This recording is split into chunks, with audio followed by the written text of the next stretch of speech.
Baik saudara, banjir di Johor menyaksikan Segamat menjadi daerah paling terkesan dengan bencana itu. Banyak harta benda musnah ditenggelami air termasuk kelengkapan sekolah dan juga Al-Quran. Bagaimana menguruskan naskah Al-Quran yang ditenggelami banjir? Perinciannya bersama wartawan Muhammad Sharifuddin Arsyad. Silakan Sharif. Diana, saya kini berada di Sekolah Kebangsaan Kampung Tengah bagi melaporkan keadaan terkini banjir di daerah Segamat. Untuk makluman anda di sana, banjir di daerah Segamat ketika ini semakin baik dan jumlah mangsa yang ditempatkan di 72 PPS semakin berkurangan. Hanya tinggal 10,000 lebih sahaja lagi yang masih lagi berlindung di pusat pembinaan sementara.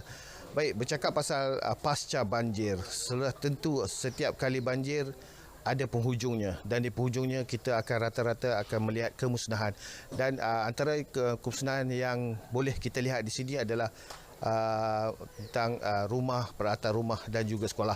Bercakap pasal di kemusnahan barangan di sekolah, Sekolah Kampung Tengah ini juga antara yang terlibat. Dan untuk memperincikan lagi tentang kemusnahannya, kita bersama dengan Tuan Kadi Daerah Segamat iaitu Syekh Tuan Haji Muhammad Hamizan Sayuti untuk bercerita ataupun menerangkan tentang adab-adab dalam melupuskan Al-Quran. Assalamualaikum Tuan Syekh. Waalaikumsalam warahmatullahi wabarakatuh. Baik Tuan, boleh memperincikan tentang adab dalam melupuskan Al-Quran ataupun kitab-kitab agama yang musnah di telan banjir ini? InsyaAllah. Assalamualaikum warahmatullahi wabarakatuh. Terima kasih Tuan. Berkaitan dengan pelupusan, kaedah pelupusan Al-Quran ataupun kitab-kitab yang terdapat ayat-ayat Al-Quran di dalamnya.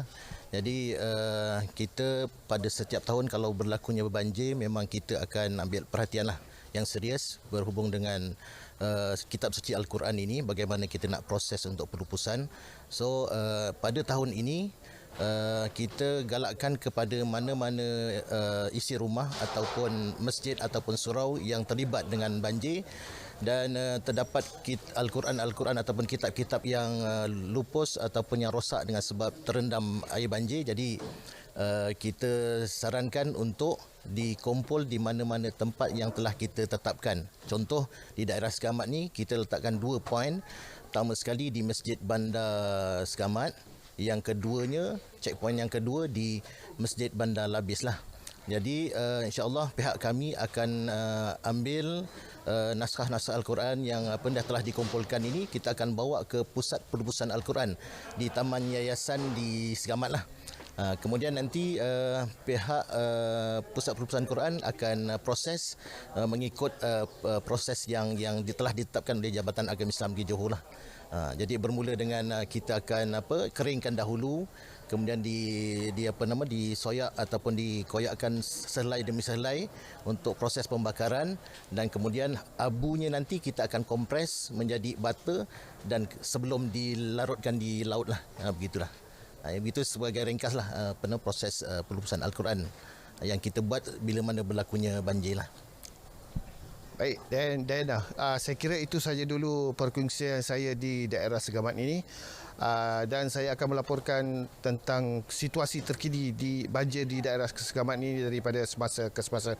Kita kembali ke studio. Dayan. Baik, terima kasih Sharif langsung dari Segamat.